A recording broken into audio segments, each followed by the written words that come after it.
It's Sunday. I don't even know what the date is. Oh, it's March 23rd. I was just checking what my iPad said. But it's about 6:38 is what it says. Chicago time. Left my house around 6 a.m. I was wanting to leave a little bit earlier, but slept in a little bit. But I'm headed to Middlebury to the Coachman dealer to pick up trailer and bring it up to Slinger, Wisconsin. So I think it's like a 163 Catalina, so it should be pretty small.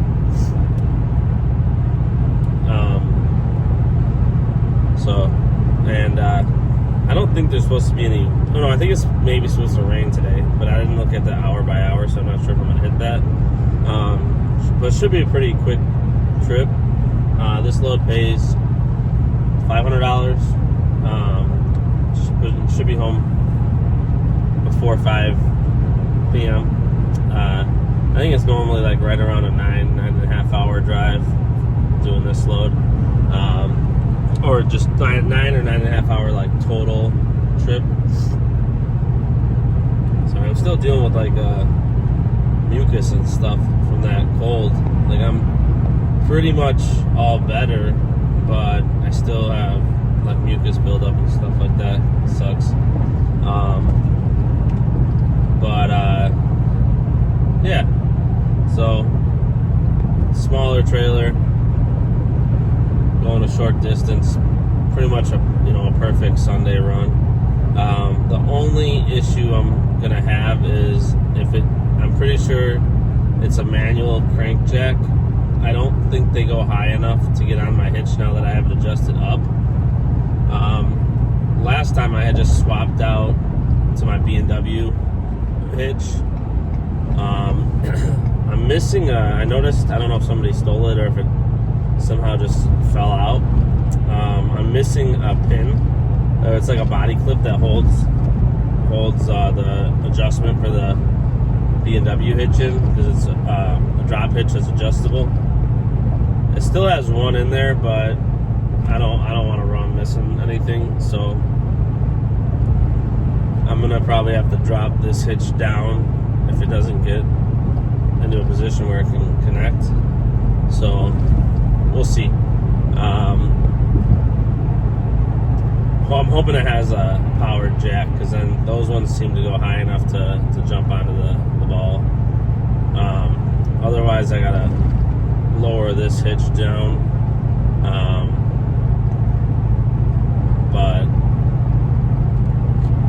either way, I just don't like adjusting this hitch too much, just because I have to actually break the bolts loose.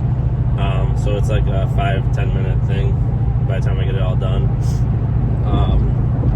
But it's probably going to be my only choice to adjust that. We'll see. Like I said, if it's got a powered hitch, it'll go on there. I got my license plate back on Friday. I stopped at the other dealership that I left it at. I was lucky that they, saved it for me. It worked out decent because I had that class to take for my business on Thursday, Friday, and the dealership was like, it was out of the way. Like it did add time, but it wasn't terrible. Like it was southwest of where I was, so it was less than an hour from the class, and it was headed south, which is what I had to do. But it did add probably like 45 minutes overall to the drive. But I got my license plate back, so that's a good thing. I gotta make sure I don't leave that again. It could have been much worse, because I've heard of the horror stories where people call a dealership and they say they don't have it or whatever. They'll ship it to you, but they want $50 or something. So I'm glad that I had the service tech there was awesome. The one that did the inspection, he said he kept it in his toolbox until I came back and got it. So that was pretty cool. I'm glad that he did that for me. Like I said, I hope hope that's my rookie mistake and I don't forget it again. But it was a fifth wheel, and I gotta get. I don't know why, but with fifth wheels, I keep forgetting license plate stuff. I think I'm just so focused on making sure I got the hitch hooked up correctly. Especially on that one, I was having so much trouble getting it to lock in. That's probably what happened when I was unlocking it. I don't know, no excuses. But it didn't, I forgot it. So I'm hoping I don't forget it again. As far as this upcoming week goes, it's going to be rough because my mother-in-law is out of town. She usually watches my kids twice during the week, usually on Tuesdays and Thursdays, which allows me to run. So my mom will still be around, I hope. I got to get a hold of her, so I got 2 days there. And then I think I'm going to try to do some nighttime, like a nighttime pickup, and then bring it home with me and then deliver it the next night or something, just to try to I could pick up and deliver throughout the night. That's an option. It's just that if I'm home with my daughter the next day, I'm not going to get any sleep, and she's not going to let me get any sleep. So I don't want to be really in that situation if I don't have to be. I leave on Saturday for Florida. I'll be gone for, I think, like 10 days. So I won't be able to obviously run during those times while I'm gone. So I'm hoping to get like 3 trips in next week. I'll have 4 this week, but a lot of them are shorter. I wish I could flip. I can't flip it while I'm recording, but the sky looks awesome right now.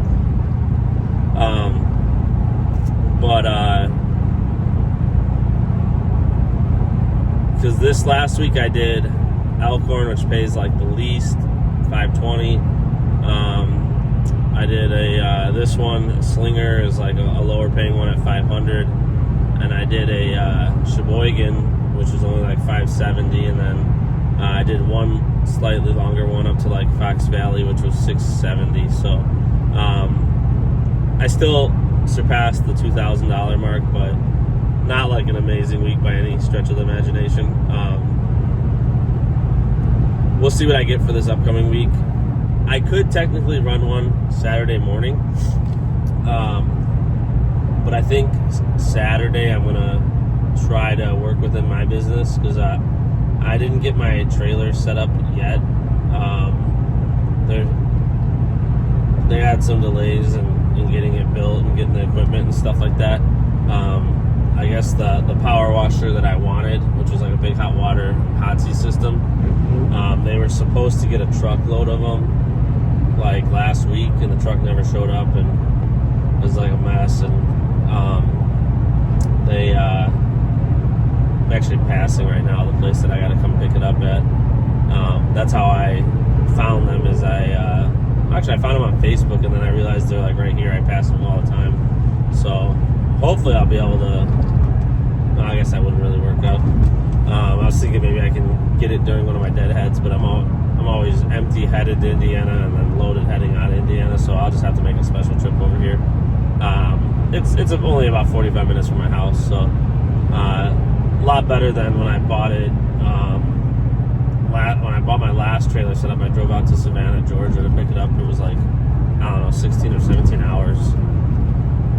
I was gonna go again with them, but I don't know, I really didn't want to. The sales experience was great. The trailer that I had from them, and it had probably no slight to them because they don't build the trailers. I had nothing but issues with that flatbed trailer.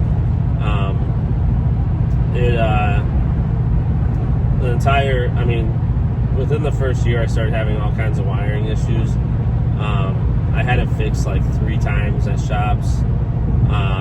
And then at one point I had it completely rewired front to back, and it just continued to have issues. The lights would work when they wanted.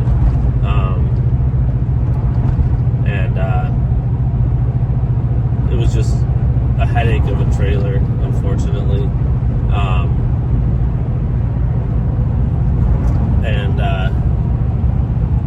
Others, again, it lost axle one time just driving down the road. I don't even know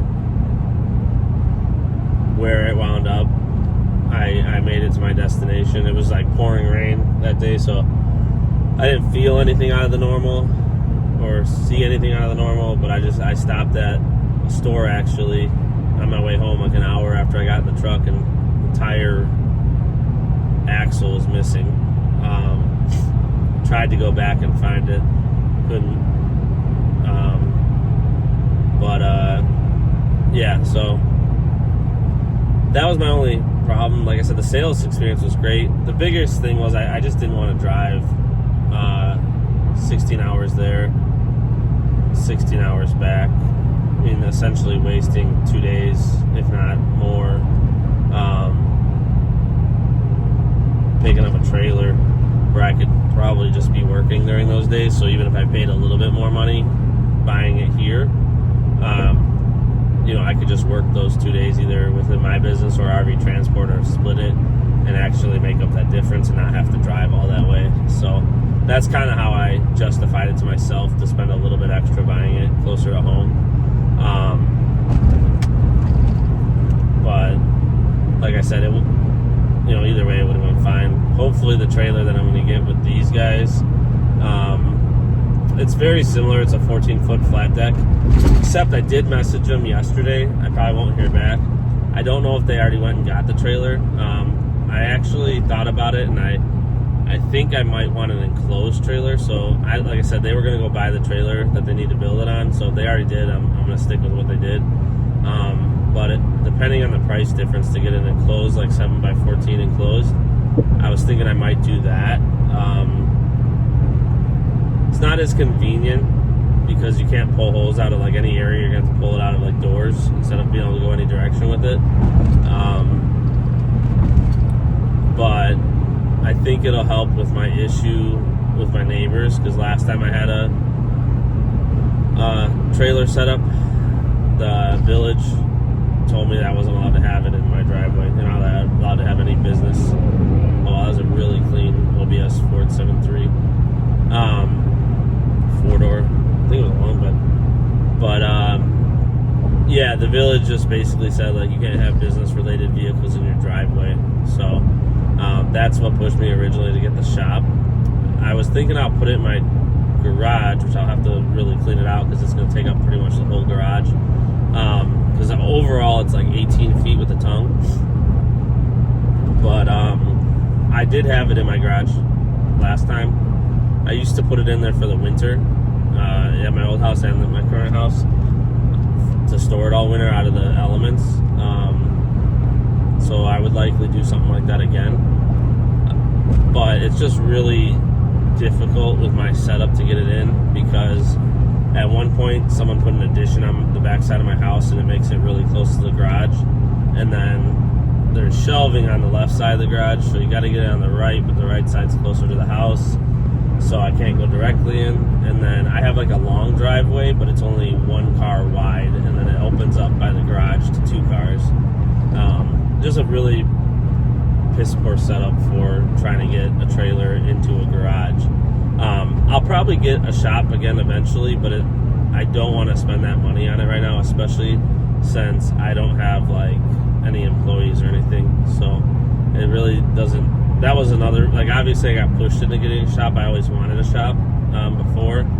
The village kind of made the decision for me. Like I said, it was really hard to find a good deal on a shop. I was paying a lot for what I was getting.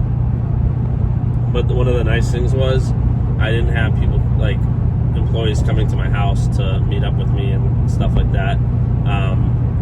It wasn't, I never had any issues with it, but if you have to let someone go or something like that, it's kind of tricky when they, not tricky, but I don't know, they can figure out where you live either way, but at the end of the day, it's like, it's just better to not mix those things. Yeah, so should have the trailer set up this week. If that's the case, then I really would like to work at least Saturday, if not maybe one day during the week within my business. I got a lot of work piling up. But mixed in with that, I want to try to get at least 3 loads of RV Transport done. And then I'll be gone for like 10 days, and I'll try to hit it hard when I get back. I'm only back for like 2 2 weeks, and then I leave again for a trip. So I'll have to hit it hard for a couple weeks. So, but yeah, if I can get like 3 loads this coming week, maybe one decently long one, that would be helpful. Probably not going to hit the 2,000 because I would have to do, probably like 3 fairly long loads to hit $2,000, but it is what it is. We'll do what we can. So that's it right now for the video. I'll probably do one when I pick the trailer up. I cannot remember if I pulled this model yet. I probably have, because I've pulled a decent amount of smaller Coachmans. But lately I've been getting the big ones, like the fifth wheels and the park model and stuff. So it'd be kind of nice to get a little one, just something easy to run. But like I said, I don't really know what I'm getting. We'll have to look at it when we get there. Should be there in less than a couple hours. So, and then hopefully an uneventful trip up to Slinger, Wisconsin. This dealership, I'm obviously going to be doing a situation where it's a weekend night drop because they're not open. I do have to remember how I get into the gate at this place because it's a lock gated facility. I know I got instructions on it, so I'll figure that out, and then get it dropped and then lock it back up. Unless I get lucky and there's some people working there, which has happened a few times at these dealerships, where they got, like, if they're busy, which they might be this time of year with the service techs, they might have some people working. And then I won't have to open the gate, which saves me a little bit of time, or lock it up when I leave. And I just unhook, drop, do my paperwork, and throw it in the box and out of there. So that would be nice, but we'll see what happens. I'm not expecting that. Oh, I got the small Coachman Catalina. It's got a little queen size bed, it looks like, maybe a full. Some bunk beds in the back. Got the bathroom, little kitchen, and a couch setup. It's only 3,114 pounds, 19 foot 6 inches long, so small one. I don't see any issues other than the tires are really muddy. Hopefully that'll come off on the highway pretty quick.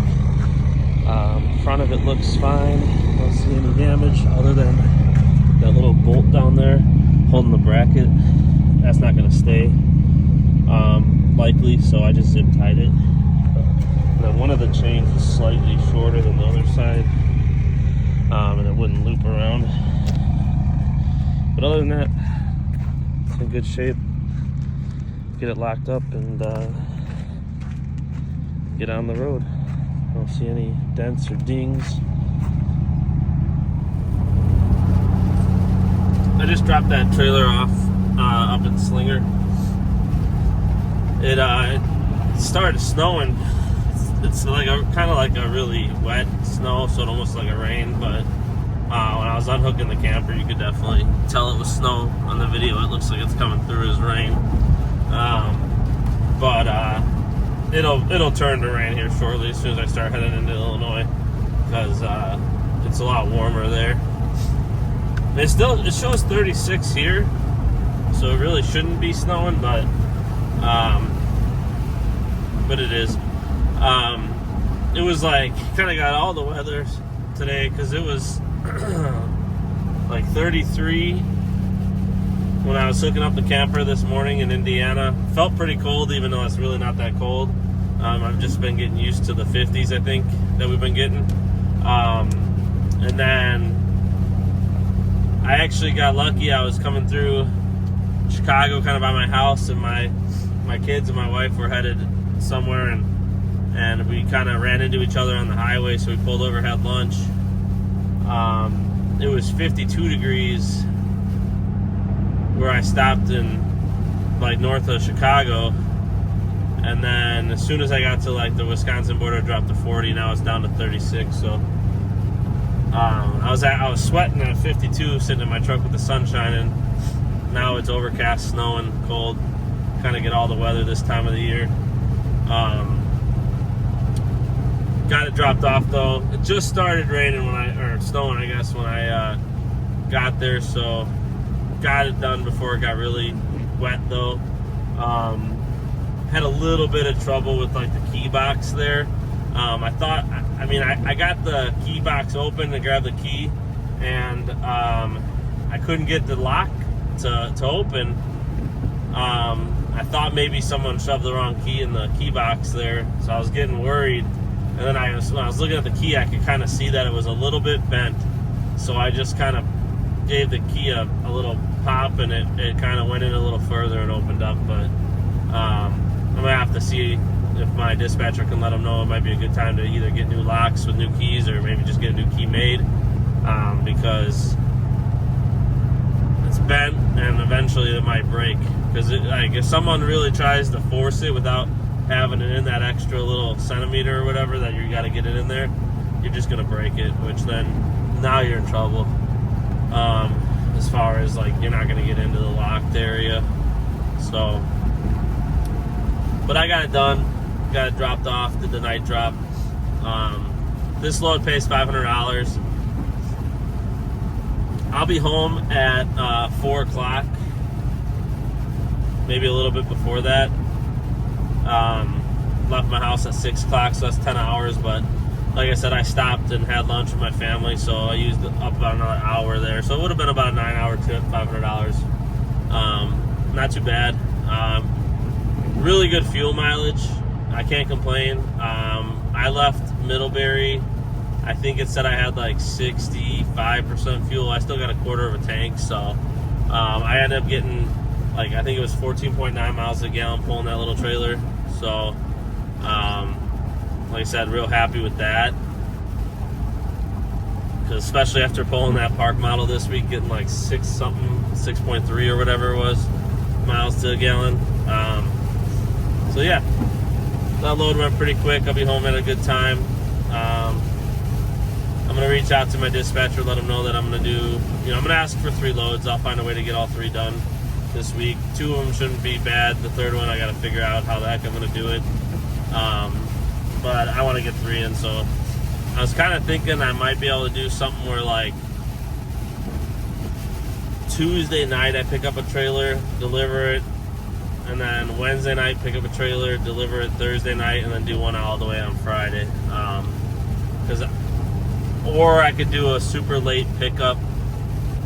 That might even be better if I just leave late tomorrow night. My wife's got a late night for a meeting, so she's probably not going to be home till like 9 o'clock. But I can probably